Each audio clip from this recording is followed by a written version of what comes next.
सत्संगत्वे निस्संगत्वं निस्संगत्वे निर्मोहत्वं निर्मोहत्वे निश्चलतत्वं निश्चलतत्वे जीवन्मुक्तिः पुनरपि जननं पुनरपि मरणं पुनरपि जननी जठरे शयनम् इह संसारे बहुदुस्तारे कृपया पारे पाकि मुरा ரெண்டாவது பொருள் இருந்தானே பயம் வரணும். ஆனா ரெண்டாவது பொருளே இல்லையே, எல்லாம் ஒன்னாகத்தானே இருக்கு. அப்படி ஒன்னா இருந்தாலும் பயப்பட்டு இருக்கான். வஸ்துதா தத்துவம் என்ன அப்படிங்கிறது நமக்கு தெரியணும். வேதங்கள்லாம் ஏகதேவாத்விதீயம் அப்படி இருக்கு. இருக்கிறது ஒரே பொருள் என்று சொல்றது. அந்த ஒரே பொருளாக பலவாக என்னமா ஆச்சு, பலவாக ஆனாலும் எப்படி இது ஒன்னாக இருக்கு அது பார்க்கணும். ஏன்னா பலவாக இருக்குங்கிறத நம்ம பார்த்து கொண்டிருக்கோம். ஜர பொருள்கள் அதுல 6 இருக்கு. பாத்திரங்கள்ல இருந்து ஆரம்பிச்சு பாருங்க, டேபிள் சேரு வீடு மனுஷியால் அத்தனை பொருளும் இருக்கு. இவைகள்னு நம்ம சொல்லி கொண்டிருக்கோம். அதற்கு பதிலாக நான் என்றும் சொல்லி கொண்டிருக்கோம். இந்த நானு இது ரெண்டும் சேர்ந்துதான் உலகம் ஆச்சே தவிர வெறும் நான் மட்டும் ஆகல. நான் என்று எதை சொல்லுகிறேனோ அந்த நானுக்குள்ளேயே 1000 பொருள்கள் இருக்கு. நான் இந்த சரீரத்தை சொல்றேன், அதுல தலையில இருந்து பாதம் வரைக்கும் எத்தனையோ விஷயங்கள், இத்தனை உருப்படிகளையும் சேர்த்துத்தானே நான் என்று சொல்கிறோம். அப்ப அந்த நானுங்கிற பதார்த்தத்துக்குள்ளேயே எத்தனையோ பேதங்கள் இருக்கு. அதுக்கப்புறம் இது எனக்குரியதான பதார்த்தங்கள் வேற இருக்கு. அந்த நானும் இதுவும் சேர்ந்துதான் உலகமா இருக்கு. அதான் அகமிதம் மமேதம். இத நான் தனியாகவும் இது தனியாக இருந்தாலும் பரவாயில்ல. அந்த நான் தனியாகவும் இது தனியாகவும் இல்லை. இந்த இதானது இந்த நானோட சேர்ந்துட்டே இருக்கு. எனக்கு இது வேணும் அப்படிதான் இருக்கு. அதனாலதானே வந்து ப்ராப்ளம் இல்லை. எதையும் வேண்டாம்னு சொன்ன பரவாயில்ல, இது வேணும் அது வேணும் அது வேணும் நினைச்சு நினைச்சு என்ன ஆச்சு, கடைசியில அதை கிடைக்காததுனால இவன் துன்பத்தை அனுபவிச்சுட்டு இருக்கான். அப்ப இந்த நானுக்கும் இதுக்கும் இருக்கக்கூடியதான ஒரு சம்பந்தத்தை என்னது என்று நம்ம பார்த்தோமே ஆனால் அப்பொழுது அதனுடைய உண்மையான சுரூபம் நமக்கு தெரியும். இது எனக்கூடியதான பதார்த்தம் அந்த பிரம்மத்தை விட வேறு இல்லை. ஏனென்றால் அந்த ஒரு தத்துவத்தினால்தான் எல்லாமும் செய்யப்பட்டது, அவரால் சிருஷ்டிக்கப்பட்டது. எல்லா உலகங்களும் அவர் படைத்தார். வெறும் படைக்கிறது மட்டும் இல்ல, அவைகள்லாம் காப்பாற்றி கொண்டு இருக்கார். அணு அணுவாக அதுல இருந்து கொண்டு காப்பாற்றி கொண்டு இருக்கார். பிறகு கடைசியில தனக்குள்ளேயே ஒடுக்கி கொண்டு இருக்கார். 3 காலத்திலையும் அவரை விட்டு இது தனியாக இல்லை. அவருடைய சத்தத்தான் இருக்கு. தங்கத்தை விட்டு ஒரு நாளும் மோதிரமோ வளையோ இருந்தது கிடையாது. தங்கத்துக்குள்ள இருந்தது, தங்கமாக இருந்தது. தங்கம் வளையா இருக்கும் பொழுதும் தங்கமாகத்தான் இருக்கு. கடைசியில அது என்ன ஆச்சு, அதற்குள்ளேயே கடைசியில பரடசந்தர்பதற்கு போறப்போ தங்கமாகவே ஆயிடுது. அப்படி எல்லா பதார்த்தமும் தங்கத்துக்குள்ள இருந்து தங்கமாக இருந்து தங்கமாக போறது. அந்த தங்கமானது எப்படி மூலப்பொருளோ அதேபடி இந்த உலகத்துக்கு எல்லாம் மூலப்பொருளாக இருக்கக்கூடியதான பதார்த்தம் இது அந்த பிரம்மம். ஆகையால் அந்த பிரம்மமானது அதை விட வேறாக இவைகள் ஒண்ணுமில்லை. தனித்தனியாக காணப்பட்ட போதிலும் வளையாகவும் முதலாகவும் செங்கிலியாகவும் வேற தோடாகவும் இருந்தாலும் எல்லாம் தங்கம் தான். அதுதான் நம்ம ஒத்துக்கிறோம், அது சந்தேகம் இல்லை. அதே போல இத்தனை பொருள்களும் வெவ்வேறாக இருந்த போதிலும் எல்லாம் பரம்பொருள் தான். ஆனால் நான் சொல்றேன் சார், இந்த நான் சொல்லக்கூடியதான பதார்த்தமும் பரமாத்மா தான். ஏனென்றால் நான் சொன்னா இந்த சரீரத்தை நான் சொல்ல முடியாது. இந்த சரீரமானது சின்ன வயசுல ஒரு மாதிரி இருந்தது, இப்ப ஒரு மாதிரி இருக்கு. இப்ப அதுக்கும் இதுக்கும் ஏதாவது ஒரு சம்பந்தம் உண்டோ? அப்பவும் அதை நான் சொன்னோம், இப்பவும் நான் சொல்றோம். மாறிக்கொண்டே இருக்கிற பொருளை மாறாத நான்ங்கிற சொல்லால எப்படிதான் சொல்றது? இந்த பொருள் எல்லாம் மாறிண்டே இருக்க, ஒரு மாதிரி இல்லையே, அப்ப இருந்த மாதிரி இப்ப இல்லையே. ஆனாலும் அப்பவும் நான் தான் சொன்னேன், இப்பவும் நான் தான் சொன்னேன். அதனால என்ன தெரிகிறது, நான் என்கிறது சரீரத்தை குறிக்கல, நான் என்கிறது புலன்களை குறிக்கல. புலன்கள் ஒரு தான் இருந்தது, இப்ப நான் இல்லை. அதே போல மனசு ஒரு தடவை சந்தோஷமா இருந்து இப்ப துன்பத்தை அடைகிறது, இன்னொரு தடவை சந்தோஷமா இருக்க போறது. இப்ப இந்த நான்ங்கிறது மாறாமல் இருக்கிற நான் மாறிக்கொண்டு இருக்கக்கூடியதான பொருளை எப்படி குறிக்கும்? ஆகையால் இவைகளுக்கு அப்பாற்பட்டதா ஏதோ ஒரு சர்வாந்தரமான ஒரு பதார்த்தத்தை தான் குறிக்கிறது. அந்த சர்வாந்தரமான பதார்த்தம் எது? அதுதான் அந்த பரம்பொருளே. அந்த பரம்பொருளே என்ன பண்ணிட்டு இந்த சரீரம் உண்டானதுமே இதுக்குள்ள தான் உண்டாச்சு, தான் இருக்க தொடங்கி. ஏன்னா அது இங்க இருந்தா தான் எல்லா உருப்படிகளும் வேலை செய்யும். இங்க சாட்சியா இருந்தா தான் கண்ணு பார்க்கும், காது கேட்கும், மூக்கு முகரம், எல்லா விவகாரங்களும் இது அவர் இருந்தா தான் நடக்கும். அந்த சக்தியானது இல்லைன்னு ஒன்றும் நடக்காது. ஆகையால் சக்தியால் தான் எல்லாம் ஆகப்படுகிறது எனக்கூடியதான பதார்த்தத்தினால் இந்த சிச்சக்தி தான் நமக்கு ஜீவனாக உள்ளவன் தான். இந்த ஜீவனுக்கும் சீவனுக்கும் ஒரு வித்தியாசம் கிடையாது. சிவனுக்கும் அந்த சிவனுக்கு ஒரு கொம்பு நீட்டு வேலையானா சீவன் ஆயிடுச்சு. வசுதான் அந்த சிவன் அந்த ஆணவ மலம், காய்க மலம், கார்மிக மலம் எனக்கூடியதான 3 மலங்களோட சேர்ந்ததுனால்தான் ஜீவன் ஆயிட்டான். அதே போல அந்த கரணத்தோட சேர்ந்ததுனால ஜீவன் ஆயிட்டான். அந்த அந்த கரணம் மனசுன்னு இருக்கு பார்த்தீங்களா, அதை நீங்க போயிடுதுன்னு உங்களை விட்டு க்ஷேமமா இருப்பேன். அந்த மனசுங்கிறது தான் இவனுக்கு உபாதி. இந்த உபாதியை சொல்றதுக்காகத்தான் சாஸ்திரங்கள் ஆத்மே ஏவோபாதிதா ததேதத் பிரம்மா பூர்வமன பரம் நான்யோதோஸ்தி திரஷ்டா நான்யோதோஸ்தி மந்தா நான்யோதோஸ்தி விஜ்ஞாதா சவா ஏஷய மகானஜாத்மா யோயம் விஜ்ஞானமயः அதயோ அன்யாம் தேவதாமுபாஸ்தே அன்யோசாமன்யோஹமஸ்மீதி ந வேத ஐததாத்மிதகம் சர்வம் இத்தியாதி. இத்தர உபனிஷத் வாக்கியங்களும் இதைத்தான் சொல்லுது. ஆத்மேத்யோபாதிதா ஆத்மா என்று அறியுங்கள். ததேதத் பிரம்மா நமக்குள்ள இருக்கக்கூடியது அந்த இந்த பிரம்மம் அது எப்படி இருக்கு? அபூர்வமனபரம். அதுக்கு காரணமும் இல்லை, காரியமும் இல்லை. சரி, இவ்வளவு பெரிய உலகத்தை படைச்சதுங்கிற காரியம் இல்லைங்கிற. படைச்சதுன்னு என்ன அர்த்தம்? அது தனியா இல்லாத பொருள் உண்டாகல. குயவன் குடத்தை எப்படி முன்னால இல்லாமல் உண்டாகிறனோ அப்படி உண்டாகல. உள்ள இருக்கக்கூடியதான பொருள் வெளியாச்சு. உடம்ப மடிச்சு வச்சிருக்க, அதுல டிசைன் எல்லாம் ஒண்ணும் தெரியல. பிரிச்சுடையனால் அதுல இருக்கக்கூடியதான எவ்வளவு நீளம், எவ்வளவு ஆழம், நல்லா இருக்கா, டிசைன் இருக்கா, தலைப்பு இருக்கா, இத்தனையும் தெரியுது.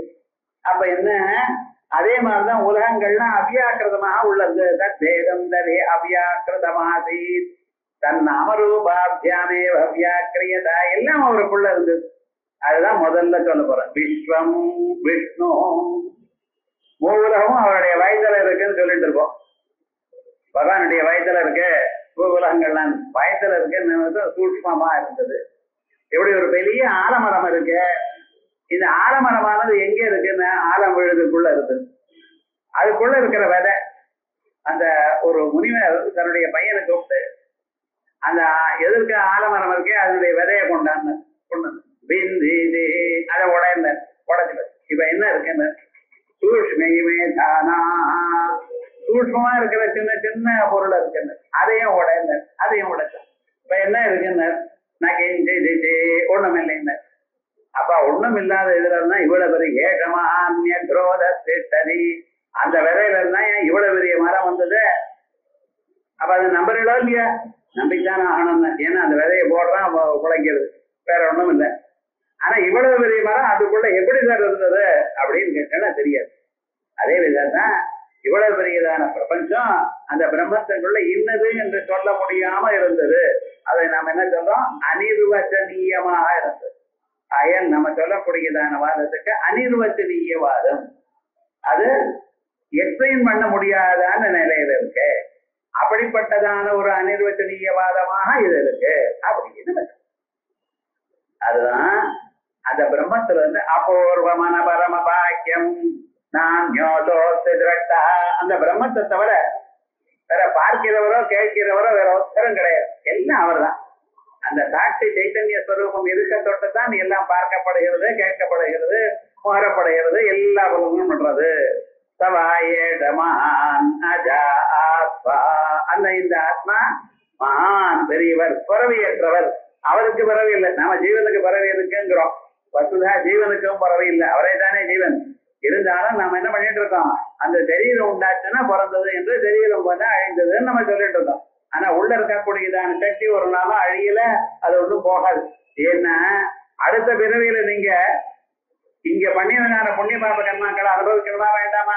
அதனுடைய செயல்களை எத்தனையோ புண்ணிய கர்மாக்கள் பண்ணியிருக்கேன், வேதாந்தத்தை கேட்டுருக்கேன், பகவன் நாம சொல்லிட்டு இருக்கேன். இதனுடைய பலம் அனுபவிக்கணுமா இல்லையா? ஸோ இந்த மரணத்தோடயே இந்த ஜீவன் போயிட்டான்னு சொன்னானே, ஏன்னா அதுல புண்ணியத்தை அனுபவிக்க முடியாது. அதே போலயே குழந்தை பிறந்ததுமே அது ஒரு கர்மாவும் பண்ணல. அப்ப போன ஜென்மாவில பண்ணினதால கர்மாக்களுடைய பலன் தான் இவன் அனுபவிக்கணும்னு சொல்லணும். அதனால மறுபிறவிங்கிறது ஒத்துண்டுதான் ஆகணும். எப்ப மறுபிறவி ஒத்துண்டு இடையானால் அப்ப என்ன அர்த்தம்? சைத்தன்யம் புதுசாக பிறக்கல, அது அப்படியே இருக்கு. எது பிறந்திருக்கு? சரீரம் தான் பிறந்திருக்கு. அதனால அதே போல அஜ ஆத்மாயோயம் விஜானமயா அதையோ அந்யாம் தேவதாம் உபாஸ்தே. என்னை விட வேறாக ஒரு தெய்வம் இருக்கு என்று யார் உபாதிக்கிறானோ, அந்த தெய்வமான தன்னை விட வேறு என்று யார் நினைக்கிறானோ அவன் முழுமையான பலத்தை அடையலை. ந சவேதயதாபது ஐததாத்யவிதம் சர்வம் இத்தியாதி. இதே மாதிரியே உபனிஷத்துகள் சொன்னது. அதே போல புராணங்கள் நிச்சரந்தா லோக பிண்ட சப்தா புலிங்கடா சகாசாத் ஆத்மன தத்வது பிரபவந்தி ஜெகந்தி. எப்படி நெருப்பு தணலை வீசினோமையானால் அந்த நெருப்பு தணல்ல இருந்து நெருப்பு பொறிகள் எல்லாம் எப்படி கிளம்புறதோ, நிச்சரந்து யதா லோகபிண்டாது சப்தாது புலிங்ககா. புலிங்ககம்னு நெருப்பு பொறிகள். சகாசாத் ஆத்மன தத்வது. அதே போல ஆத்மாவில இருந்து பிரபவந்து ஜெகந்தி. எல்லாமே இந்த ஜீவர்கள் எல்லாமே அதுல இருந்து தெரிஞ்சு வெளியில வருகிறார் அப்படின்னு யாக்கியவல்கிய ஸ்மிருதியில சொல்லப்படுறது. இது யோகி யாக்கியவல்கே. அஜசரீர கிரகணாத் சஜாத இது கீர்த்தியதே. அஜஹா குறைவற்றவர், சரீர கிரகணாது ஜாத இது கீர்த்தியது. சரீரம் வந்ததுனாலே வருகிறார். அதே போலயே அம்பாள் சொல்லும் பொழுது அம்பாளுக்கு பிறவி இருக்கா அப்படின்னு கேட்டார்.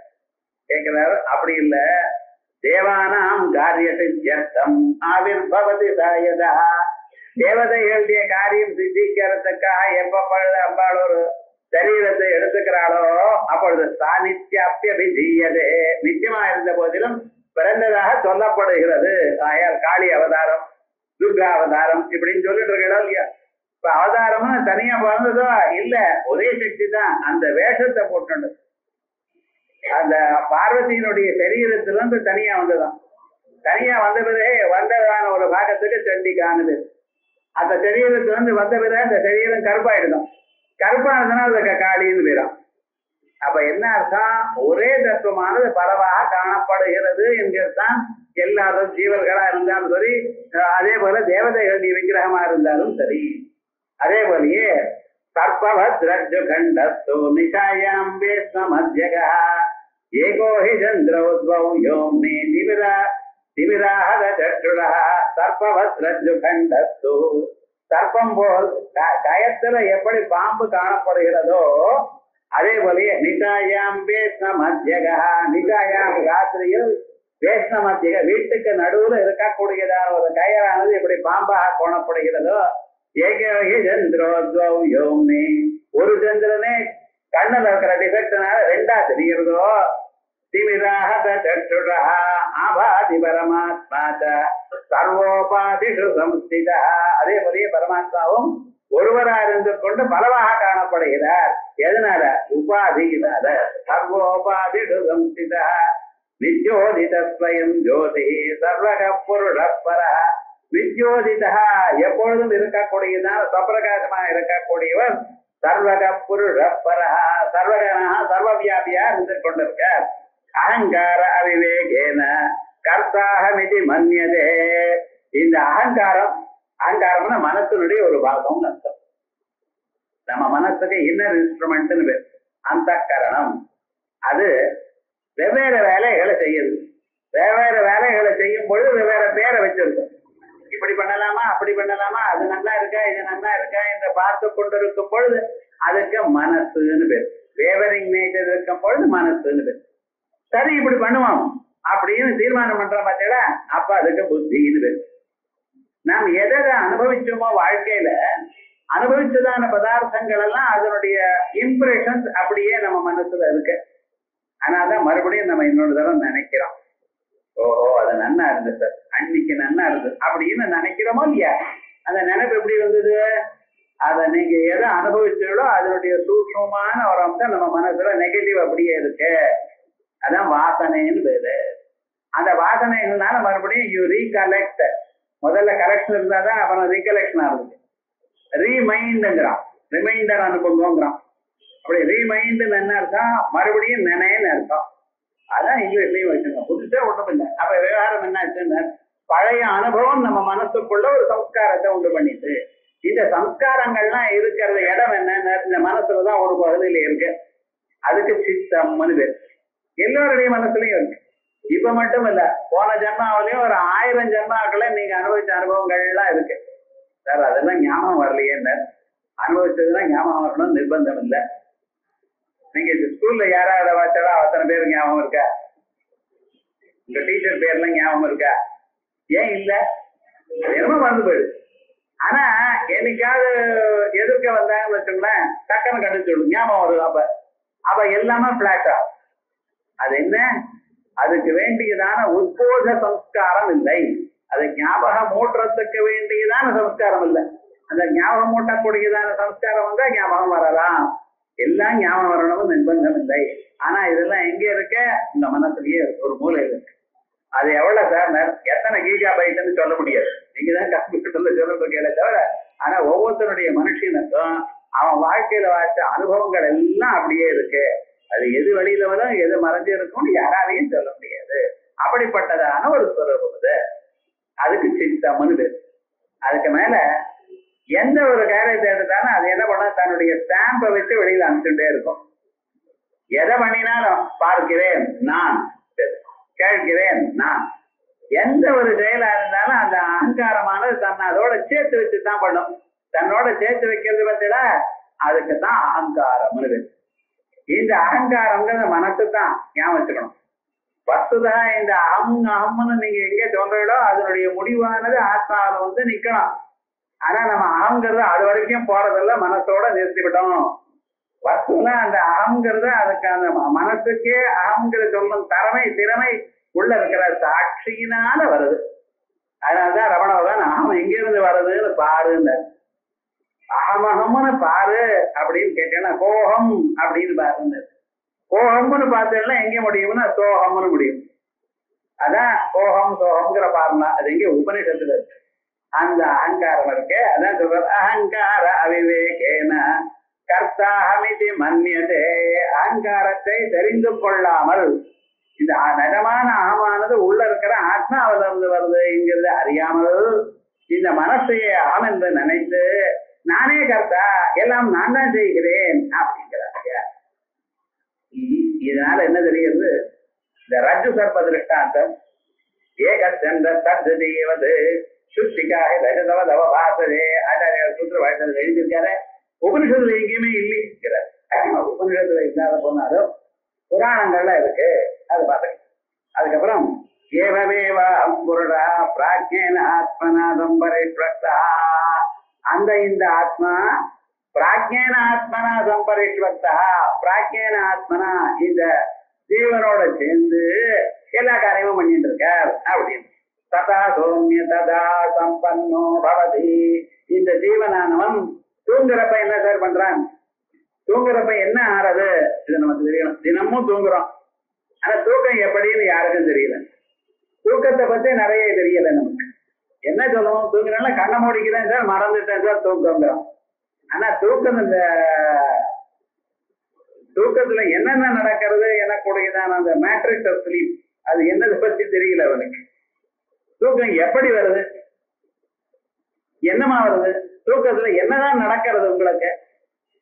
நீங்க முழித்து கொண்டிருக்கும் பொழுது உங்க ஜீவனானவன் கண்களில் வேலை செஞ்சுட்டு இருக்க. அவர் ஆபீஸ் கண்ணல்ல இருக்கு. ஆனா அதான் ஒரு மனுஷனோட நீங்க பேசும் பொழுது அவருடைய கண்களை பார்த்து தான் அட்ரஸ் பண்றீங்க. அவரை பார்த்து பேசணும், எப்படி கண்களை பார்த்து தான் பேசுறேன். அந்த ஜீவன் ஒவ்வொரு மனிதனுக்கும் முழித்து கொண்டிருக்கிறப்ப தட்சிணாட்சி முகே விஸ்வா கண்ணதான் இருந்துட்டு இருக்க. நீங்க தூங்க போகும்பொழுது கண்ணை முடிக்கிறல, அப்ப என்ன பண்றாரு? கொஞ்சம் கொஞ்சமா அவர் இறங்கி இதயம் வரைக்கும் வர பார்க்கிற. நடுவுல கழுத்துக்கிட்ட வந்ததுமே அவர் என்ன பண்றாரு? கொஞ்ச நேரம் நின்றுட்டு சொப்னத்தை பார்க்க தொடங்குற. சொப்னமும் ஆன பிறகு கொஞ்சம் கிளம்பி அப்படி இதயத்துக்குள்ள போற. இதயத்தை சுத்தி 3 சுத்து சுத்திட்டு ஒரு புரிதத்துன்னு ஒரு நாடி இருக்கு. ஹிருதய வேஷ்டனம்னு இதயத்தை சுத்திட்டு ஒரு நாடி இருக்கு. அதுக்குள்ள போற வரையந்தான் நமக்கு இந்த சரீரத்துல உணர்ச்சி இருக்கு. அதுக்குள்ள இந்த மனசு போயிடுதுன்னு வச்சுங்களேன், இனிமேல என்ன நடக்கிறதுன்னு உங்களுக்கு தெரியாது. கண்ணு கேட்காது, காது கேட்காது, கண்ணு பார்க்காது, காது மூக்கு முகராது ஒண்ணும் தெரியாது, சர்வமாச்சு. இந்த மனசானது எப்படி புரியுத நாடி வழியா உள்ள போய் உள்ள இதயத்துக்குள்ள ஒரு ஆகாசம் இருக்கு பார்த்தீங்களா, தஹராகாசரூபிணே, தஹராகாசம் பரமாத்மா, அதோட போய் ஒன்னாயிடுறது சார். சதா சௌமிய ததா சம்பன்னோ பவதி, அதுக்கு சத்துன்னு பேர். அந்த சத்தோட சேர்ந்து சம்பன்னா ஒன்னாக போயிடுறது. அதனால்தான் இந்த வித்தியாசம் ஒண்ணும் தெரியல. யாரு தூங்கினாலும் ஒன்னாகத்தான் இருக்க.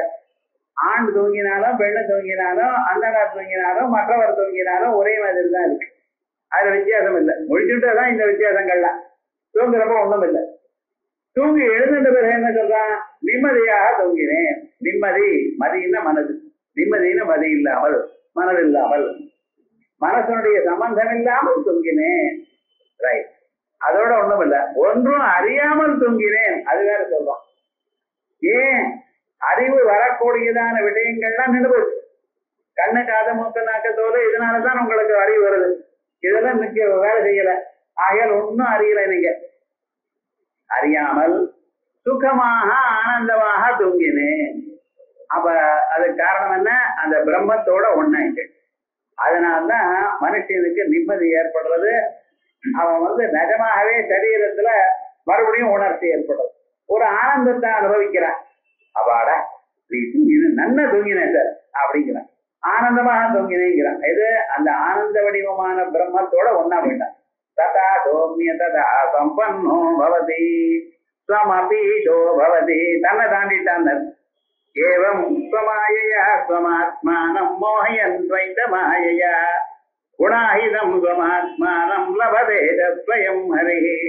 ஸ்வமாயையா ஸ்வமாத்மானம் மோஹயன், அந்த பரம்பொருளானவர் தன்னிடத்துல ஸ்வமாயையா, தன்னுடைய மாயில, அந்த மாயையானது பரமாத்மாவுக்கு அடங்கி இருக்கு. தெய்வீ கேஷ குணமயி மம மாயா துரத்யா, நம்மளை ஆட்டி வைக்கிறது. பரம்பொருள்கிட்ட வால் அடக்கின்னு உட்காந்து, அதான் ஸ்வமாயையா மோஹயன் துவைத மாயையா குணாஹிதம் ஸ்வமாத்மானம் லவதேஜஸ்வயம் ஹரி. குணாஹிதம் சத்வஜஸ்தம குணங்களோட கூடி குணயுக்தனாயிருந்து கொண்டு அந்தந்த நிலையை வருகிறார். ததா கஷேத்ரஜ்ஞாபி வித்தி சர்வக்ஷேத்ரேஷு பாரதா. நம்ம தனியா பகவானே சொல்லியிருக்க, நான் கஷேத்ரஜன் என்று அறியுங்கள். ஒவ்வொரு சரீரத்துக்குள்ளேயும் ஒரு ஜீவனா இருக்க. கஷேத்திரம்னா சரீரம். இந்த சரீரம் ஒரு வயல் மாதிரி. வயலானது எப்படி ஒரு வருஷம் பீஜாவாகம் பண்ணி நல்லா வளர்த்து பயிர் செலவு பண்ணி அதுக்கப்புறம் அறுவடை பண்ணிவிட்டு அதோட நிறுத்தி வேற மறுபடியும் அதை உழுந்து மறுபடியும் உழுந்து மறுபடியும் அது பீஜாவாகம் பண்றோம். அதே போலதான் நான் புண்ணிய பாவ கர்மாக்களை மாத்தி மாத்தி பண்ணிட்டு இருக்கோம். இன்னைக்கு பண்ணியாச்சு ஜெபம்னா மறுபடியும் நாளைக்கு காலம்பரை ஆரம்பிக்கும், நாளைக்கு காலம்பரை ஆரம்பிக்கும். அதே போல சாப்பாடு விடாம 4 மணி நேரத்துக்கு வருதோம். ராத்திரி தூங்கிட்டு இருந்தாலும் டக்குன்னு எழுந்து சாப்பிட்டு மறுபடியும் தூங்குறான் சார். ஏண்டா நேர், அதான் சேத்தனுடைய சிறப்பு. அதனாயா விபாதோ பிராண தர்மே, அதனாயா விபாசே, பசி தாகமான இந்த பிராணம் இருக்கிற பரியந்தம் இருந்து கொண்டே இருக்கு. அதை நீங்க அதுக்கு தீனி போட்டுட்டே இருக்கணும், இல்லைன்னா உங்களை ஒண்ணும் விடாது. அப்ப என்ன ஆச்சு, சிலதெல்லாம் பண்ணிட்டே இருக்கணும் இல்லையா. அதே போல இந்த பிராணனை தான் பிடிச்சு வச்சுட்டு இருக்கிறவனுக்கானே அவனுக்கு தான் ஜீவன் பேர். ஜீவ பிராணதாரணே, அவர் தான் கஷேத்ரஜன். ஒவ்வொரு சரீரத்திலையும் இருக்கிறவன் நான் தான் என்று அறியுங்கள். கஷேத்ரஜன் சாபிமாம் வித்தி சர்வக்ஷேத்ரேஷு பாரதா. எல்லா சரீரத்திலும் இருக்கிறவன் நான் தான். அவ அந்தந்த சரீரத்துக்கு வெவ்வேறு பேர் வச்சிருக்கா, வெவ்வேறு உருவம் இருக்கிறதுனால. இருந்தாலும் உள்ள இருக்கிற தத்துவம் என்ன, நான் தான். பகவானே சொல்லிட்டார். அதோட இல்ல, உத்கிராமந்தம் ஸ்திதம் வாபி புஞ்சானம் வா குணான்விதம் விமூடா நானுபஸ்யந்தி பஸ்யந்தி ஞான சக்ஷுடா. உத்கிராமந்தம் ஸ்திதம் வாபி, சரீரத்தை விட்டு கிளம்புறதோ இல்ல சரீரத்துக்குள்ள இருக்கிறவரோ, புஞ்சானம் வா குணான்விதம் தத்துவ குணங்களோட கூடியதான பலங்களையும் அனுபவிக்கிறதோ, விமூடா நானுபஸ்யந்தி, ஒன்னும் பார்க்கல சார் அஞ்ஞானிகள். பஸ்யந்தி ஞான சக்ஷுடா, ஞான கண்ணுடையவர்கள் பார்க்கிறார். நான் எதை சொல்றானோ அவன் நான் இல்லப்பா, உள்ள இருக்கிறது பரம்பொருள். கிருஷ்ணன் தான் ஒவ்வொருடைய இதயத்துக்குள்ளேயும் இருந்துட்டு இருக்கார். எல்லோருடைய மனசுலையும் அவர் உட்காந்து வேலை செஞ்சுட்டு இருக்காரு. நம்ம அறியலையே, என்ன பண்றது. அதே போல அஜ்ஞானேன விரதம் ஞானம் தேன முக்கியந்தி ஜந்தவா. சார் எதிர்க்கவே பரமாத்மா இருக்கார், அவர் தான் பாக்குறார், கேட்கிறார், முகர்றார் அப்படின்னு சொல்றார்.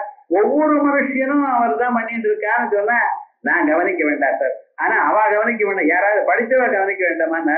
என்ன பண்றது, அவளும் கவனிக்க. என்னன்னா மறைஞ்சிருக்கு பொருள், எதிர்க்கா இருந்தா பரவாயில்ல, மறைஞ்சிருக்கு, அயல் அறிய முடியல ஜனங்கள். அது அஞ்ஞானேன ஆவிரதம் ஞானம் தேனமுக்கியந்து எந்தவா. அப்ப அதை பார்க்கவே முடியாதோ, அதை பார்த்தா தான் மோட்சம்ங்கிறள், அதுவும் மறைஞ்சிருக்குங்கிறள். எப்படி சார்? ஞானே நது தத ஞானம் ஏகாம்னா அதிதமாத்மனா. இந்த ஞானம் வேணும். இருட்டு வந்துருச்சுன்னா இருட்டு போறதுக்கு என்ன பண்ணோம்? வெளிச்சம் வந்தா தான் போதும். அதே போல ஞானம் வந்தா தான் இந்த அஜானம் போகும். அதனால ஒண்ணும் வராதுன்னு நினைக்காதீங்க. அவ்யக்தாதி விசேஷாந்தம் அவித்யா லட்சணம் சுருதம். அவ்யக்தாதி விசேஷத்தோடு கொண்டுதான் அவித்யா லட்சணம் அதுவும் சொல்லியிருக்கார். எப்படி? ஆசீரிதம் தமோபூதம். இந்த உலகம் எல்லாம் எப்படி இருந்ததா? முன்னால இருட்டடைஞ்சிருந்தது. உலகம் உண்டாகிறதுக்கு முன்னால ஒன்னும் கிடையாது. காலமே கோயவநாத்துக்கு போய் குடம் வேணும்னு கேட்டேன். அங்க என்ன ஒரே மண்ணு தான் இருந்தது, ஒரு குடமும் இல்லை. அவர் என்ன சொல்ற, மத்தியானம் வாங்க சார்னா. சரி கண்ணு வச்சு கேட்கணும் கடையை பற்றி. சரி வேலை எல்லா வேலையும் பண்ணிட்டு சாயங்காலமா அந்த இடத்துக்கு வந்தா என்ன பண்ணிருக்க, வரிசையா அடுக்கி வச்சிருக்க. காரணம் என்ன இருந்தது? அந்த இடத்துல ஒரு குடமும் இல்லை, வெறும் மண்ணு தான் இருந்தது. அந்த மண்ணெல்லாம் குடமாக ஆக்கி வச்சிருக்க. அதே மாதிரிதான் இந்த உலகங்கள் எல்லாம் பரமாத்மா வெறும் தன்னுடைய சக்தியாக தமசாகத்தான் இருந்தது. இப்ப என்ன சொன்னார்? அதுல இருந்து உலகங்கள்லாம் உண்டு பண்ணியிருக்கார். ஆசீதிதம் தமோ பூதம். அதே போல வாசாரம்பணம் விகாரோ நாமதேயம் பிருத்திகேத்யேவ சத்தியம். அத ஒவ்வொரு உருவம் வந்ததுமே அதுக்கு ஒரு பேரை கொடுத்த. உருவத்துக்கு பேரை தவிர பொருளுக்கு பேர் இல்லை. குடமானது முதல்ல மண்ணாத்தான் இருந்தது, மண்ணுருண்டையா இருந்தது. மண்ணுருண்டையா இருக்கும் பொழுது மண்ணுன்னு சொல்லிட்டு இருந்தேன். அதை சக்கரத்துக்கு மேல எடுத்து வச்சேன், அப்பவும் மண்ணுருண்டை தான் சொன்னேன். சக்கரத்தை திருப்பினா அப்பவும் மண்ணுருண்டை தான் சொன்னேன். ஆனா அதை கையை வச்சு ஏதோ பண்ணினான் சார், டக்குன்னு குடம் மாதிரி ஒரு ஷேப் வந்தது. அந்த ஷேப் வந்ததுமே குடம் படுதாச்சு. அந்த குடமா வந்தாச்சு. என்ன இருக்க, வெறும் மண்ணு தான் இருந்தது. அந்த மண்ணுக்கு ஒரு ஆகாரம் வந்தது, ஒரு ஷேப் வந்தது. ஷேப் வந்ததுமே அதே மண்ணைத்தான், மண்ணுருண்டையா இருந்த மண்ணைத்தான் இப்ப என்ன பண்ணினேன், அதுக்கு குடம்னு பேர் வச்சு. ஸ்திரீகள்லாம் பூரிக்காக பூரி பண்றதுக்காக என்ன பண்ணுவா, கோதுமாவை நல்லா பசஞ்சு ஒரு உருண்டையா வச்சிருந்தா. அது வந்து சின்ன சின்ன உருண்டை எடுத்து அது அந்த கல்லுல வச்சு அப்படியே குழையினால இது பண்ணுவான். பண்ணினதுமே என்ன செய்ய, அந்த ஷேப் வந்துதான் பூரிக்கிறான். ஷேப்பு தான் வந்திருக்க. இன்னும் அதை எடுத்து எண்ணெயில போட்டு இது பண்ணி பண்ணணும். அது உருண்டையா இருக்கிற வரைக்கும் தான் மாவுன்னா. அந்த ஷேப் வந்ததுமே என்னாச்சுன்னா பூரின்ட்டான். அதனால என்னாச்சு, லோகத்தில் நீங்களே பாருங்க, இது எல்லாமே அந்த ஷேப்புக்கு தான் பெயர். வாசாரம்பணம் விகாரஹா. விகாரஹா அது ஒரு ஷேப் வந்திருக்கு. அதுக்கு வாயால ஆரம்பிச்சு ஒரு பேரு சொல்ல ஆரம்பிச்சு. அதே மாதிரி எத்திர எத்வைதம் இவ பவதி ததிதர இதரம் பஸ்யதி. எங்க ரெண்டாவது பொருள் தோணுகிறதோ அங்கே ஒருவன் இன்னொன்னை பார்க்கிறான், ஒருவர் இன்னொன்னை கேட்கிறான், ஒருவன் தன்னை விட வேறான பொருளா இருக்கும்படி அனுபவிக்கிறான். வஸ்துவா என்ன, எத்திர ஸ்வஸ்ய சர்வமாத்ம இவாபூத். என்னிலையில் எல்லாமும் ஒன்றாக போயிடுதோ, எல்லாமும் ஒன்றாக போன நிலை என்ன சார், தினத்தோறும் நீங்க அனுபவிக்கிறதுனால தூக்கம். அதுல உங்களை விட ரெண்டாவது பொருள் இல்லை, எல்லாம் அப்படியே இருக்குன்னு இருக்க. ஆனா என்னென்ன நீங்க அறியல. ஏதாவது ஒரு பொருள் உங்களால் அறியப்பட்டதுன்னு அது தூக்கம் இல்லைன்னு. அப்ப தூக்கமானது எப்படி அந்த பொருள் ஒரு பொருளையும் அறியலையோ அதே போலதான் மோட்சம் ஒன்னும் அறிய வருதில்லை. என்ன சார் இதை போய் மோட்சம் கிடையாது, ஆனந்தமா இருக்க வேண்டாமான்னு. இந்த ஆனந்தமா இருக்கணும்னு இல்லை, ஆனந்த வடிவமாக தங்கள் இருக்கு. உங்களுக்கு துன்பமே இல்லை, ஆத்மானந்தத்தோடையே இருந்துருக்கு. ஆனால் அறியாத நிலையில என்ன பண்றேன், ஒன்ன இன்னொன்ன பாக்குறேன், இன்னொன்ன கேட்க, இன்னொரு பதார்த்தத்தை அறிகிறேன். இதனால என்ன ஆயிடுது, துன்பங்கள் தான் இருக்கு. அறிய துன்பம் ஜாஸ்தியா இருக்கு. வாழ்க்கையில மேல வர வர துன்பங்கள் கட்டங்களும் வளர்ந்துட்டே இருக்கு. சின்ன வயசுல ஒரு கட்டமும் தெரியாது, ஒரே ஒரு கட்டம் தான் ஸ்கூலுக்கு போகணும்ட்டு. விளையாட விடாம ஏதோ பண்ணிட்டு இருக்காள வீட்டுல. இப்ப என்னடா தொட்டதெல்லாம் கஷ்டம்னு பாருங்க. அதே விதமாகத்தான் திடீயாத்வை பயம் பவதி. ரெண்டாவது பொருள் இருந்தா பயம். ஆயால் என் நிலையில எல்லாமே நம்மளை விட வேற பதார்த்தம் இல்லையோ அந்நிலையில எதையும் அனுபவிக்கிறது அது நிச்சயமா இருக்கான். கேனகம் பச்சேத் கேனகம் ஜிக்ரேத். இது வெறுமனை அப்படி கேட்கறதில்ல, நாமளே இதை எடுத்துட்டு தியானம் பண்ணணும். அப்பதான் தெரியும். யஸ்மின் சர்வாணி பூதானி ஆத்மைவா பூத் விஜானதः தத்ர கோ மோஹः கஸ்யோகः ஏகத்வம் அனுபஸ்யதः. யஸ்மின் என் நிலையில் சர்வாணி பூதானி எல்லா பிராணிகளும் எல்லா பொருள்களும், பூதானின்னா பிராணிகள்னு அர்த்தம் சொல்லப்படாது, எல்லா பொருளும் ஒன்னா போயிடுதோ. ஆத்மைவா பூத் விஜானதः தன் ஆத்மாவாக ஆகிவிட்டதோ, என்னை விட வேறானதுன்னு இல்லையோ, எல்லாமும் தன் ஆத்மாவாக பார்க்கிறானோ அந்நிலை வரணும்.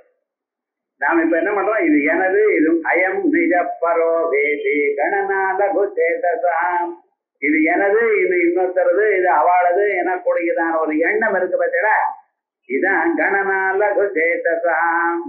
உதார சரிதானாம் தூ வசுதைவ குடும்பகம்.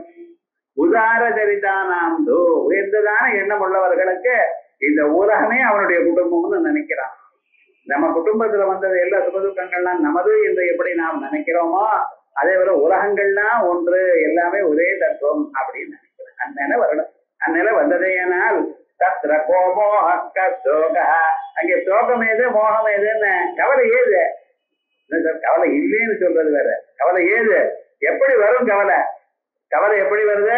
இருக்கிற பொருள் குறைச்சதா இருக்கு, அது எனக்குத்தான் வேணும், இன்னொருத்தருக்கு வரப்படாது அப்படின்னு நினைச்சா கவலை. அப்படி இல்லையே, எல்லோரும் ஒரே தத்துவம் தான் அப்படின்னு எப்ப அவனுக்கு தீர்மானம் ஆயிடுது, அந்த கவலைக்கு இடமும் இல்லை, மோகத்துக்கு இடமும் இல்லை. எத்திர நானியத் பஸ்யதி நானியத் விஜானாதி நானியத் த்ருணோதி ச பூமா. அந்த பூம நிலையில, பூமாங்கிறது ஸ்திரீகள் பேரை வச்சுக்கிறார். அந்த பூமாங்கிறது ஒரு நிலைக்கு பேர். அந்த ஸ்திதியில வேற பொருளை பார்க்கல, வேற பொருளை கேட்கல, எல்லாம் ஒரே தத்துவமாக பார்த்து கொண்டிருக்கேன். ஆகாசம் போல ஒரு தத்துவத்தை அறிகிறான். அந்தர்ஜோதி பகிர்ஜோதி சர்வஜோதி அப்படின்னு சொல்றோம். அதே போலயே உள்ளையும் வெளியிலையும் எங்கும் இருக்கக்கூடியது, பூர்ணமா இருக்கக்கூடியதான பதார்த்தம். எப்படி சமுத்திரத்துக்குள்ள இருக்கக்கூடியதான குடமும், குடத்துக்குள்ள என்ன இருக்கு, ஜலத்துக்குள்ள குடம் இருக்கு, குடத்தை வச்சு அந்த குடத்துக்குள்ளேயும் ஜலம் ரொப்பிடுது இல்லையானால், குடத்துக்குள்ளேயும் நதிக்குள்ள ஜலத்தை வச்சு முக்கி இருக்கு, குடம் முழுக்க ஜலம் இருக்கு. அந்த பூர்ணகா பகிர்பூர்ணகா பூர்ண கும்ப இவர்ணவா. அந்த பூர்ண கும்பம் இருக்கு, அந்த குடத்துக்குள்ள என்ன சார் இருக்கு? ஜலம் தான் இருக்கு. குடத்துக்கு வெளியில என்ன இருக்கு? ஜலம் தான் இருக்கு. அப்ப அது மாதிரி நம்ம சொரூபம், நமக்கு உள்ளையும் வெளியிலையும் எங்கும் பரப்பொருள் தான் இருக்காரு. சபாக்கியாபியந்தரோக்யஜா. தெரியலையே, நம்ம என்ன பண்ணிட்டு இருக்கோம்? நான் ஒருத்தர் தான் இருக்கோம், இது வேற ஒண்ணும் தெரியாது அப்படிங்கிறோம். இல்லைன்னா உலகத்துல எல்லாரும் சந்தோஷமா இருக்கா, நான் தான் கவலைப்படும். என்னத்தை பண்றது வேணும்? வசுதா உங்களுடைய ஸ்வரூபம் என்ன? உள்ளும் புறமும் நிறைஞ்சு இருக்கிற ஆத்மஸ்வரூபம். அதை அறியணும் நம்ம. அதனால சபோமா அதோட எல்லாம் வேதோ யமஜான நிபந்தனா, நான் வேறு இது வேற அது வேறு அப்படின்னு இருக்கக்கூடியதான அஜானத்தினால ஏற்படுறது. நேஹனாஸ்தி கிஞ்சனா. யார் வெவ்வேறு அம்சங்களை பார்க்கிறானோ மிருத்யோ சமிருத்யமாப்னோதி ஜெய்ஹனானேவ பர்ஜதி. ஆமா, இதெல்லாம் ஏன் சொல்லிட்டு இருக்க? இத்தனை வாக்கியங்களும் வேதம் இல்ல, எங்கும் இருக்கிறது ஒண்ணுன்னு அந்த கிமேகம் தெய்வதம் லோகே கேன்சர், அதை கவனிக்கணும். அப்பப்ப நம்ம ஞாபகிக்கணும், எதுக்காக இத்தனை ஸ்ருதிகள்லாம் சொல்லிட்டு இருக்கான். கிமேகம் தெய்வதம் லோகேன்னு கேட்டீர்கள், இதுதான் அந்த ஸ்வரூபம். அந்த ஸ்வரூபத்தை நான் விஸ்வம்னு சொல்றதுக்கு முன்னால இவ்வளவு சொல்லிட்டு இருக்கேன். விஷ்ணு சஹஸ்ரநாமத்துல முக்கியமான நாம விஸ்வம்ங்கிற நாமம். ஏன்னா உலகமெல்லாம் அவருக்குள்ள இருக்கா, இல்ல அவர் உலகத்துக்குள்ள இருக்காரா, உலகமாக இருக்காரா? உலகஸ்வரூபமே அவர். உலகம் என்று தாங்கள் எதை பார்க்கிறீர்களோ அதான். சினிமா பார்க்கிறீர்கள்னா ஸ்கிரீனு தான் பார்க்கிறேன். ஸ்கிரீன் தான் சினிமாவாக காணப்படுறது. அது இல்லாத போனா இல்ல தோணாது. ஆனா பார்க்கிறவன்லாம் சினிமாவை பார்க்கிறேன்னு சொல்றானே தவிர அடிப்படையா இருக்கக்கூடியதான தத்துவத்தை பார்க்க. அதே போலயே நாம் எப்ப பார்க்கும் பொழுது, எந்த பொருளை பார்க்கும் பொழுதும் உள்ள அடிப்படையாக பரமாத்மா இருக்கார் என்கிறது அறியணும். அந்த பரமாத்மாவை நீங்க பார்க்க தொடங்கினால் அதுக்கப்புறம் உலகத்தை நீங்க பார்க்கப்படாதுன்னு நான் சொல்லல, பார்த்தாலும் உங்களை துன்புறுத்தாரு. இப்ப உலகத்தை பார்க்கும் பொழுது உங்களை பந்திக்கிறது, உங்களை வந்து கட்டி போடுறது. ஒவ்வொரு முறையும் ஒரு ஃப்ரெண்டுன்னு இருக்காருன்னு வச்சுக்கோங்க, கட்டி போடுறாரு. கேட்டான அவாத்துல கல்யாணம் நீங்க வரணும், நீங்க வராது எப்படி, வயசானவர் நீங்க வந்து அச்சதை போடணுங்கிற. அச்சதை போடுறதுக்கு ஒன்றும் கட்டம் இல்லை, ஆனா விவகாரம் பண்ண ஒரே நாள் 10 கல்யாணத்துக்கு எப்படி போக முடியும்? நீங்க உங்களுக்கு யோகமா தெரியும், வரவேன்னு இல்லைன்னு கவலைப்படுறா சார். அப்ப என்ன பத்துக்கள்னு சொன்னாங்க அப்படின்னா பத்னந்தி பந்தவா, நம்மளை கட்டி போடுற. அவளுக்கு வேண்டிய சமயத்தில் உங்களை கூப்பிடுவா. உங்களுக்கு பிடிக்கிறேன்னு வச்சுங்களேன், அப்படி சும்மா இருந்துருவா. அப்போ உங்க மனசுக்கு பார்த்தீங்களா, ஊர்ல இருக்கிற எல்லாரையும் கூப்பிட்டா என்ன மட்டும் கூப்பிடல பாரு, அப்பயும் நீங்க கவலைப்படுற. கூப்பிட்ட பிறகு என்ன போக முடியலைங்கிறதையும் கவலைப்படுறேன், போக முடியலைங்கிறது அவளும் உங்களை வச்சுட்டு கவலைப்படுறேன். இதுக்கு என்ன சார் பேருனா இதான் பந்தம்னு. வேற புதுசா ஒரு பந்தம் இல்லை பாருங்க. நல்லா யோசனை பண்ணி பாருங்க, வாழ்க்கையில எத்தனை பந்தங்கள் வரும். ஆக இத்தனைக்கும் காரணம் என்ன, அந்த பரம்பொருளை அறியாத நிலையில் தான் பந்தங்கள் வந்துருக்கு. ஆனா இப்ப யார் இதுவே நான் வேற இது வேற எனக்கூடியதான எண்ணத்தோடைய இருக்கானோ அவன் என்ன பண்ணிருக்கா, மறுபடியும் பிறந்து மறுபடியும் இறந்து மறுபடியும் பிறந்து மறுபடியும் மிருத்யோமா புனோதி யைஹனானேவ பத்யதி. வெவ்வேறாக ஜட பொருள் வேறு, சேதன பொருள் வேறு, மனுஷன் வேறு, ஒவ்வொரு ஜீவன் வேறு, எல்லாம் பரமாத்மாவோட வேறு அப்படின்னு நினைச்சுட்டு யார் இருக்கானோ அவன் பிறந்து இருந்து இப்படியே இருந்துட்டு இருக்கா. ஒரு நாளும் பரமபதத்தை அடையல. அந்த பரமபதத்தை எப்ப அடைவான், எப்பொழுது அறிவான், இதுவா ஏகத்துவமான அந்த பிரம்மத்தை அறியும் பொழுது. அது வரைக்கும் வேதங்களை அனுபவிச்சு பிறந்து இருந்து போயிட்டு இருக்கான். எத்தனை கோடி ஜென்மாக்கள் நமக்கு வந்திருக்கு தெரியுமோ, நாம் கவனிக்கிறேன், தெரியல. நமக்கு எல்லா வாசனைகளும் நமக்குள்ள இருக்கு.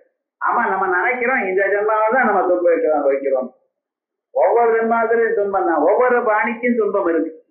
ரோட்ல நாய்க்கு துன்பம் இல்லையோ, பன்னிக்கு துன்பம் இல்லையோ, அதுக்கும் வியாதி வருது. அதுக்கு டாக்டரும் கிடையாது, ஒண்ணும் கிடையாது. அதோட ஒரு முதலில் படுத்துக்கிறது, அப்படியே வலியோடு இருந்து பிராணம் விட்டுறது. மனுஷன் மட்டும் அங்கேயும் இங்கேயும் ஏதோ பண்ணிட்டு இருக்கான். ஆனா இவன் நினைக்கிறான் நான் தான் கஷ்டப்படுறேன்னு நினைக்கிறான். வசுதா வரத எல்லா பிராணிகளும் பறந்தவர் இனத்துக்கு எல்லாத்துக்குமே எப்பொழுதுமே துன்பத்தான். அதை தாண்டனமையானால் அந்த பரம்பொருளை அறியணும். அதான் விஸ்வதோ. அவர் எங்கோ இருக்காருன்னு நினைக்காதீங்க சார், எல்லோரையும் எப்பொழுதும் பார்த்து கொண்டே இருக்க, உங்களையும் பார்த்து கொண்டே இருக்க, ஒவ்வொரு கணமும் பார்த்துட்டு இருக்க. அந்த திருஷா தாகியஸ்யா தரதளித்த நீரோத்பலருச்சா எப்பொழுதும் நபய கிருபையா மாமபி சிவே, என்னையும் பாருங்கோ அப்படிங்கிறார் ஆச்சாரியர். ஏன் அனேனாயம் தன்யோ பவதி, அப்படி என்ன பார்த்ததுனால எனக்கு க்ஷேமம் உண்டாரு, நீங்க பார்த்ததுனால உங்களுக்கு ஒன்றும் லாஸ் இல்லைன்றார். வனேவா ஹர்மியேவா சமகரதிபாதோ ஹிமகர. அந்த சந்திரனுடைய நில சமுத்திரத்திலையும் விழருது, நம்ம அது உபரிகளையும் விழருது. உபரிகள் விழுந்து அங்கே போய் நீங்க இருந்தெல்லாம் உங்களுக்கு ஆனந்தமான ஒரு சந்தோஷம் ஏற்படுறது ரைட்டு. சமுத்திரத்துல இருந்தா வேஸ்டா தானே போறது. அதனால சமுத்திரத்துல வேஸ்டா போறதுங்கிறதுக்காக அம்பாள் அங்க சந்திரன் நிலா விடுறது இல்லையா. அதே விதமாக எல்லா இடத்துலையும் உங்களுடைய பார்வை விழுந்தா பரவாயில்லை. ஆனா என் மேல விழுந்தது ஏனால் அதனால எனக்கு அபரிமிதமான ஒரு லாபம், ஒரு அபரிமிதமான ஒரு சந்தோஷம், ஒரு ஞானமானது எனக்கு ஏற்படுறது. ஆகையால் என்ன பாருங்கம்மா, கிருபையா ஸ்னபய, உங்களுடைய கிருபையினால என்ன உங்க கடக்கன் பார்வையில பாருங்கிற பார்த்தீங்கன்னா. அதே விதமாகத்தான் எப்பொழுது நீங்க அந்த ஞானத்தை அடைவீடோ, ஞானத்தை அடையிறதுக்கு பரமாத்மா எங்க இருக்கேன்னு சொல்லக்கூடாது. உங்களுக்கு புரஸ்தாத் பார்த்தையோ புரட்டே, முன்னாலையும் பின்னாலையும் மேலையும் கீழே எங்கும் இருக்க. ஒண்ணு நம்ம தயாராகல, அவருடைய பார்வை விழுந்தாலும் நம்ம அதை தெரிந்து கொண்டது தயாராகல. நம்ம அவரை பார்த்தா தானே, எங்கேயோ ஊர்வல ஒன்பத பார்த்துட்டு இருக்கோம். யோ யோனி மதிதிஷ்டத்யேகா விஸ்வா நிரூபாணி யோனிச்ச சர்வா. யோ யோனிம் யோனிம் அதிதிஷ்டதி.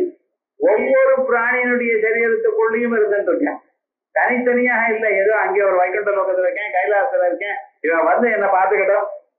என்ன நீங்க இதயத்துக்குள்ள பாருங்க, உமக்குள்ளேயே நான் இருந்து கொண்டு இருக்கேன். எப்பொழுது நீங்க பார்த்தாலும் நான் சித்தமா இருக்கேன் அப்படிங்கிற ரூபாணி யோனிச்ச சர்வா எல்லா அம்சத்திலையும் பார்த்துட்டு இருக்கார். அஜாமேகாம் லோஹித சுக்ல கிருஷ்ணாம் பக்வி பிரஜாம் பிரஜா சுஜமானாம் சரூபா.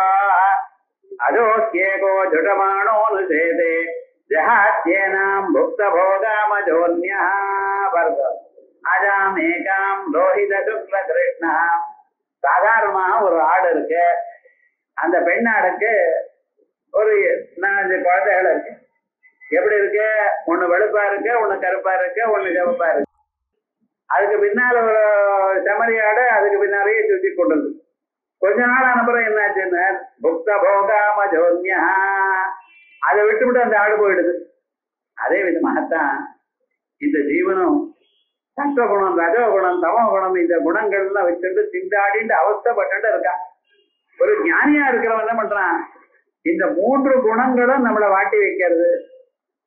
தமோகுணமானது நமக்கு தூக்கத்திலையும் சேம்பேரித்தனத்தையும் தள்ளுறது. ரஜோகுணமானது நம்மளை விரட்டிகிட்டே இருக்கு.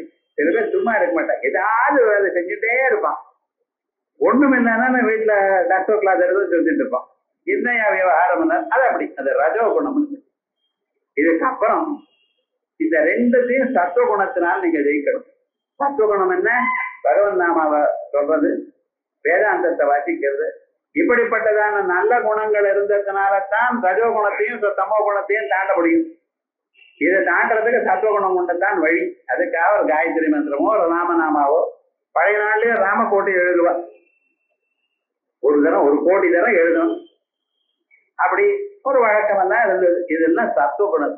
இதனால் அந்த குணங்களை ஜெயிக்கலாம். அப்ப சத்துவகுணத்தை எப்படிதான் ஜெயிக்கலாம்? தானே ஜெயிக்கிறது. பண்ணிட்டே இருந்ததுன்னா சத்துவகுணத்தினுடைய சுபாவம்னா கொஞ்ச நாளைக்கு தானா வைராக்கியம் வந்துடும். அப்பொழுது அவன் குணாதீதனாகலாம். அந்த குணாதீதன் 3 குணங்களையும் தாண்டினதான ஒரு கான்செப்ட். அது எப்படி வரும்? இதனாலதான் இந்த அஜானத்தை தாண்டி இங்க அஜம்னு சொன்ன அந்த 3 பூதங்கள் இருக்க பார்த்தா அதுதான் இது பிருதிவியப்தேஜா. இது 3 தான் சாந்தோக்கியத்துல பிறவை சொல்லி இருக்கேன். அதுக்கு அப்பாற்பட்டதான ஒரு சத்தை அடையிறான்னு அர்த்தம்.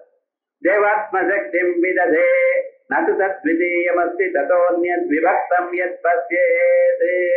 நது தத்விதீயமஸ்தி, அந்த பரமாத்மாவுக்கு நிஜமாக வஸ்து 2 கிடையாது. காணப்படுகிறது 1000, ஆனா அதை விட்ட 2வது பதார்த்தம் இல்லை. ததோன்யத் விபக்தம் யத் பஸ்யேத் ஏகோ ஹிருத்ரோ நத்விதீயாய தப்தோ. இதுதான் ஏகோஹி ருத்ரா. எல்லாம் சிவன்னு சொன்னாலும் விஷ்ணுன்னு சொன்னாலும் பிரம்மதேவர்னு சொன்னாலும் அம்பாளும் சொன்னாலும் இருக்கிற தத்துவம் ஒண்ணுங்கிறதுக்காகத்தான் அத்தனை திருஷ்டாந்தங்கள் சொல்ற. விஷ்ணு சாஸ்திரம் ஒண்ணுதான் ஆச்சாரியால் முதல்ல எழுதினதான கிரந்தம். அதுல என்ன பண்ணிட்ட, அந்த விஷ்ணு சாஸ்திரநாமத்துல ஒவ்வொரு நாமாவையும் எப்படி அவன் பார்க்கணும் என்கிறத பார்த்திருக்க. அப்படின்னு மேல சொல்ல போற நாமாக்கள்ல ஒரு நாமாவானது அது எந்த தாத்துவுல இருந்து உண்டாது, அதுக்கு எப்படி அர்த்தம் பண்ணனா, அந்த ரூட் வேர்டு என்ன. சம்ஸ்கிருதத்துல ஒவ்வொரு பதத்துக்கும் ஒரு ரூட் வேர்ட்ல இருந்து வந்திருக்கு. ரமயதி ராம, ராமன்னு சொல்லியிருக்கிற எதுக்கு? எல்லோரையும் சந்தோஷப்படுத்துறாரு ராம. ஆகர்ஷயதி கிருஷ்ணா, எல்லோருடைய மனசையும் இழுக்கிறார், ஆகையால் அவருக்கு கிருஷ்ணன்னு பேரு. எந்த ஒரு பதார்த்தத்தை சொன்ன சீதா லாங்கல பத்ததி, லாங்கல பத்ததி இந்த கலத்தினால் அதை உழுதார் பூமியே, அப்ப அவரு கிடைச்சார். அதே போலயே நம்ம என்ன பண்ணணும், வாழ்க்கையில சிரமப்பட்டு நம்ம அதை அடைய பார்க்கணும், முயற்சி எடுத்துக்கணும். இதுதான் சீதான்னு பேர். அப்படி எந்த ஒரு பேரை சொன்னாலும் அது அந்த ரூட் வேர்டுல இருந்து தெரியணும். அதனால்தான் விஷ்டம் விட்டர்வடக்காரா ஒவ்வொரு அம்சத்திலையும் அப்படி வியாக்கியம் பண்ணியிருக்க. இது எதற்காக? உங்களுக்கு ஒரு ட்ரைனிங். நாளைக்கு உபனிஷத்து வாசிக்கிற காலத்துல உபனிஷத்துல இருக்கக்கூடியதான மந்திரங்களை அல்லது வேதத்தில் இருக்கக்கூடியதான மந்திரங்களை எப்படி தாங்கள் அறிந்து கொள்ளணும். ஏன்னா சாதாரணமா லோகத்தில் இருக்கிற பதத்தை வச்சுட்டோ சந்தர்ப்பத்தை வச்சு பார்க்கப்படாது. அந்த ஒவ்வொரு பதமும் பேசிக்காக எந்தெந்த தாத்துவுல இருந்து வெளியில வந்திருக்கு, அது எப்படி உண்டா இருக்கு, அதை பார்த்து நம்ம அர்த்தம் புரிஞ்சுக்கணும். ஒவ்வொரு பதத்துக்கும் அர்த்தம் இப்படி உண்டு, அதை கவனிச்சு அப்படி சொல்லணுங்கிறதுக்காகத்தான் இதே அம்சத்தை எங்கெங்க சொல்லியிருக்காரோ அதை நமக்கு சொல்லியிருக்காரு.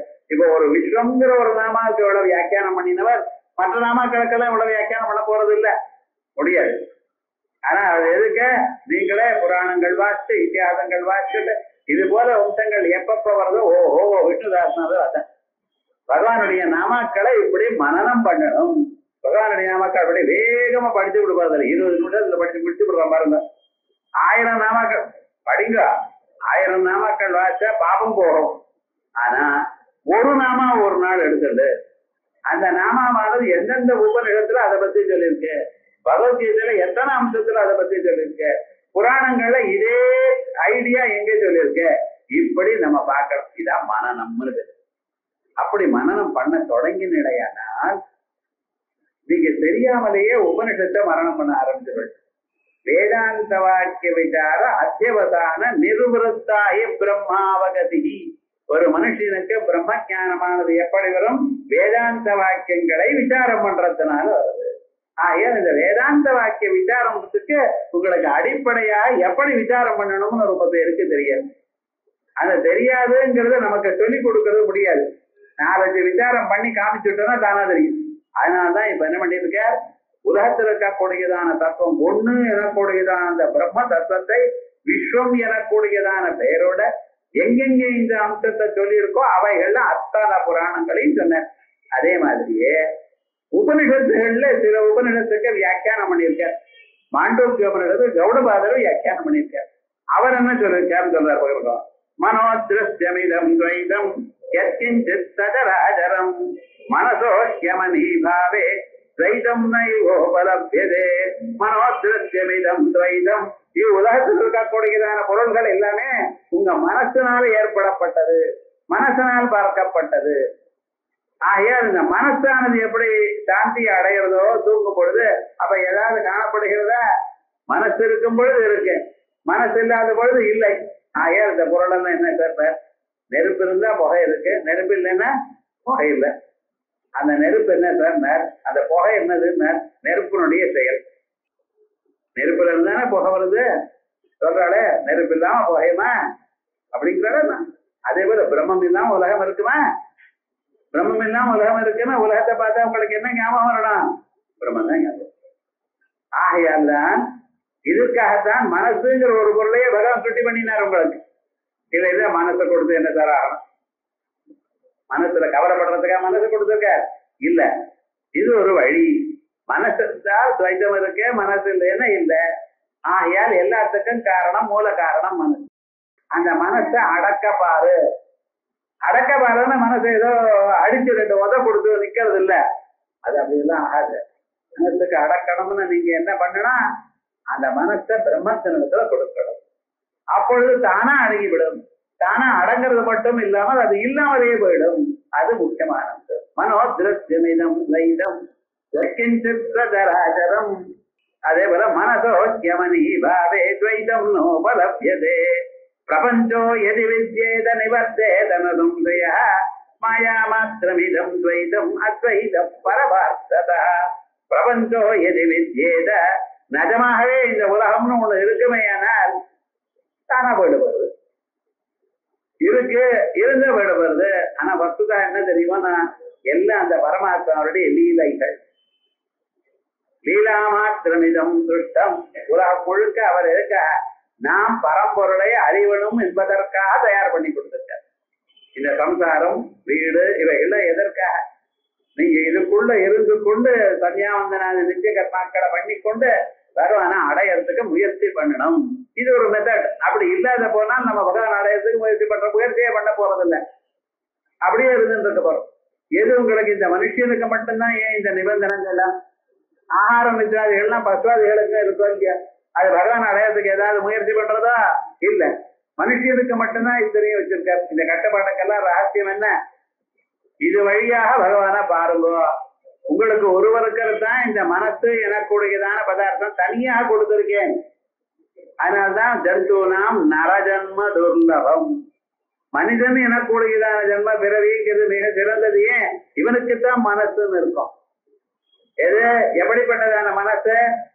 ஃபியூச்சரை யோஜனை பண்ணக்கூடியதான மனசு. ஆகாரத்துக்கு மனசு, தூங்குறதுக்கு மனசு, அந்த மனசு இல்ல. இந்த மனுஷனுக்குத்தான் எந்த ஒரு மனசு எப்பொழுதுமே நம்ம சௌக்கியமா இருக்கணும், பகவான அடையணும் அப்படின்னு ஒரு எண்ணம் இருக்கு, அதுக்கு முயற்சி இருக்கு. அதெல்லாம் இவனால் தான் இருக்கு. ஆகையால் பிரபஞ்சம் உண்மையா இருந்தா நிஜமாக காணப்படுறது நிஜம்னாலும் அது போயிடும். ஆனா வஸ்துதா என்ன தெரியுமா? நான் எல்லாம் இந்த பரமாத்மாவுடைய லீலையினால செய்யப்பட்டது. நீங்க அந்த பரம்பொருளை பார்க்கறதுக்காகத்தான் இவைகள்லாம் ஒரு ஸ்டெப்பா இருக்கு. மாயா மாத்திரமிதம் துவைதம் அத்வைதம் பரமார்த்ததா யதா ஸ்வப்னே துவயாபாசம் ஸ்பந்ததே மாயையா மனா. தூக்கத்துல பாருங்க என்ன இருந்தது, சொப்னத்துல மனசு ஒண்ணுதான் இருந்தது. மனசே அந்தந்த பொருளா மாறிடுச்சு. சொப்னத்துல ஆக்சுவலா என்ன நடக்கிறதுன்னு பார்க்கணும்.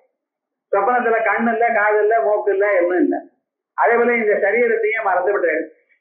கை கால்லாம் இங்கே தூங்குறது. ஆனா என்ன பண்றது, சொப்னத்துல நீங்க முடிச்சுட்டு ஒரு சரீரத்தை எடுத்துட்டு அப்படியே நடந்து போறேன். ஒன்றும் இல்லை, உடம்பெல்லாம் வேத்து கொட்டுறது. நிஜமா நடந்த போறேன் இல்லையே. ஏங்க தூங்கினா இருக்கு, இந்த பக்கத்துல வேற முடிச்சுட்டு இருக்கா, நீங்க தூங்குறத பார்த்துட்டே இருக்கு. டக்குனு கத்தினா என்ன சாருங்கிறாரு. அப்ப வியாபாரம் என்ன நடந்ததுன்னு நீங்க படத்துலதான் இருக்கு. ஆனா நீங்க எழுந்து நடமாடுற மாதிரி இருக்கு. இது எதனால ஏற்பட்டது? மனசுனால. ஏன்னா இங்க வேற ஒரு பொருளும் இல்லையே. ஏதாவது பொருள் இருந்தா அதனாலேயும் சொல்லலாம். மனசு ஒன்றுதான் முழிச்சுட்டு இருக்கு. அந்த மனசு பொருளாக மாறிடுது.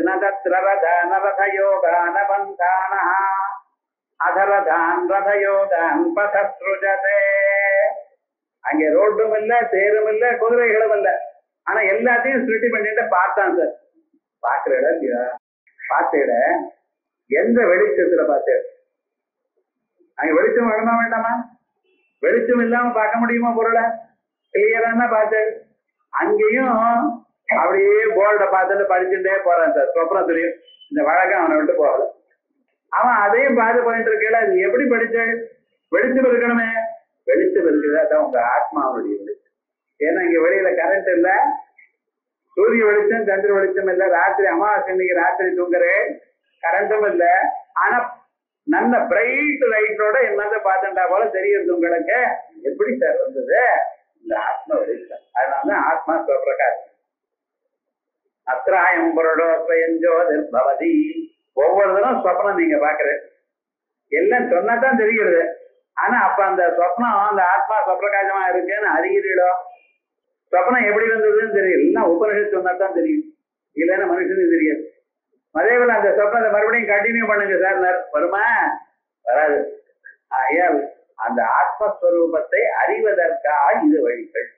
நமக்கு உங்க வாழ்க்கையில் இருக்கக்கூடியதான ஒவ்வொரு சின்ன அம்சமும் நீங்க அதன் வழியாக பரம்பொருளை அடையணுங்கிறதுக்காக தான் உலகத்தையே தயார் பண்ணியிருக்க. அவர் அபியாஜ கருணாமூர்த்திங்கிறதுல சந்தேகம் இல்லை. ஆனா நம்ம எப்படி இருக்கோம்னு எவ்வளவு சுலபமா சொன்னாலும் இன்னும் கஷ்டமா இருக்குன்னு சொல்லிட்டு பார்க்காம இருக்கோம். என்ன பண்றது? மனுஷனுடைய ஸ்வபாவம் அப்படி. அனன்ய புரோக்தேகதிரத்ர நாஸ்தி. ஆச்சாரியன் திருமுக மண்டலமாக அது வந்தாத்தான் இது புரியுமே தவிர ஏதா வெகு தூரம் வேற வழியில போயிட்டோம் நம்ம. அதான் ப்ராப்ளம்.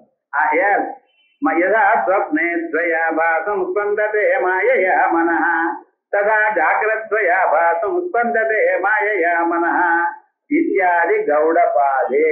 ஆகையால் இதையும் ஏதோ உபனிஷத்துல சொன்னேன், புராணத்துல சொன்னேன், இதிகாசத்துல சொன்னேன் அப்படின்னு சொல்லாதீங்க. உபனிஷத்துக்கு வியாக்கியானம் பண்ணியதான மகாத்மாக்களும் இதையத்தான் சொல்றார். கர்க்கேணாபிப்ரபஞ்சஸ்ய மனோமாத்திரத்வமிஷ்யதாம் திருஷ்யத்வாத் சர்வபூதானாம் ஸ்வப்னாதி விஷயோ யதா. அதே போலயே உங்க புத்தி சக்தியினாலே இது அடையலாம். கர்க்கேணாபி, தர்க்கம்னா லாஜிக். இந்த லாஜிக்னாலையும் நீங்க அறியலாம்னு. நம்ம சாதாரணமா உபநிஷத்து அவைகள்லாம் இருக்கட்டும், சாதாரணமா போயிருந்தால் நெருப்பு இருக்கு அப்படின்னு சொல்ல எத்தனை தூமகா தத்திர வன்னி சாதாரணமா சொல்ற எல்லோருக்கும். அதே மாதிரி இந்த லாஜிக்னாலையும் யுக்தினாலையும் கண்டுபிடிக்கிறான்னு இருக்கு. எப்படி? தர்க்கேணாபி பிரபஞ்சஸ்ய மனோமாத்ரத்வமிஷ்யதாம் திருஷ்யத்வாத் சர்வபூதானாம் ஸ்வப்னாதி விஷயோ யதா திருஷ்யத்வாத் விமதம் மித்யா திருஷ்யத்வாத் நரம்யம். இது அங்கேயே புராணங்கள்ல இருக்கத்தான் எடுத்து மகான்கள் சொல்லியிருக்க. எப்ப நீங்க பார்க்கிறீடோ பார்க்கிற பொருள் எல்லாம் எப்படி இருக்க? ஸ்வப்னாதி விஷயோ யதா. ஸ்வப்னமும் பார்க்கப்படுகிறது, உலகமும் பார்க்கப்படுகிறது. ஸ்வப்னம் எப்படியோ அதே போலதான் உலகம். எல்லாம் மனக்கல்பிதம், மனசுனால ஏற்பட்டது. அப்ப எப்பதான் போறோம்? ஞாதே ஸ்வாத்மனி நான்யே நாஸ்தேதது காரியகாரணத ஆத்மனா ஞாதேது ஆத்மனி எப்பொழுது உங்க ஆத்மாவை நமக்குள்ள இருக்கிற ஆத்மா ஒண்ணுதான் நிஜம் என்று நீங்க பார்க்கிறீர்களோ அறிந்தீர்களோ. இது எப்படி சார் பார்க்கறது? அதுக்காக தான் சார் விஷ்ணுதாசனம். விஷ்ணுதாசனம் ஏதோ பாப்பம் போறதுக்கு ஏதோ அப்படியே படிக்கிறது அதோட இதனுடைய பரிவசானம் சாதாரணமான கிரந்தம் இல்லை. உபனிஷத் சர்வோபனிஷத் சாரம். அதனால்தான் இந்த விஷ்ணுதாசனாவத்தை ஆசை விமாதம் எல்லோரும் படிச்சுட்டு இருக்க. குமான்கள் ஸ்திரீகள் சர்வமும் இதை படிச்சுட்டு இருக்க. எல்லாத்தை விட வெகு விஸ்தாரமாக எல்லோராலையும் படிக்கப்படக்கூடியதான கிரந்தம் இது விஷ்ணுதாசனம் தான். ஆசை விமாதம் எல்லோரும் ஆஸ்திகள் எல்லோரும் படிக்கிறாள். இதுக்கு என்ன விவகாரம் இது? அது முதல்ல பேசிக்கும் அதுதான் கடைசியும். அதை நம்ம படிக்க வேண்டாமா? அதுக்காகத்தான் ஆச்சாரியர் ஒவ்வொரு நாமாவுக்கும் இப்படி நான் அர்த்தம் சொல்லி தரேன் அப்படின்னு ஆரம்பிச்சிருக்காரு. ஞானே ஏகோ தேவ சர்வபூதேஷு கூட அசங்கோஷ்யம் புருடா இதிதா அப்படின்னு இந்த தத்துவத்தை விஸ்தாரமாக சொல்லியிருக்கு. இதே மாதிரி இந்த அம்சத்தை மேல விஷ்ணு புராணத்திலையும் சொல்றது. அதை சொல்லிட்டு அடுத்த பிறகு அந்த விஸ்வங்கிற நாமா ஏன் இப்படி இவ்வளவு தூரம் விசேஷமா வந்திருக்குன்னு சொல்ல போற. இது மேல் பாகம் நாளைக்கு கவனிக்கிறோம்.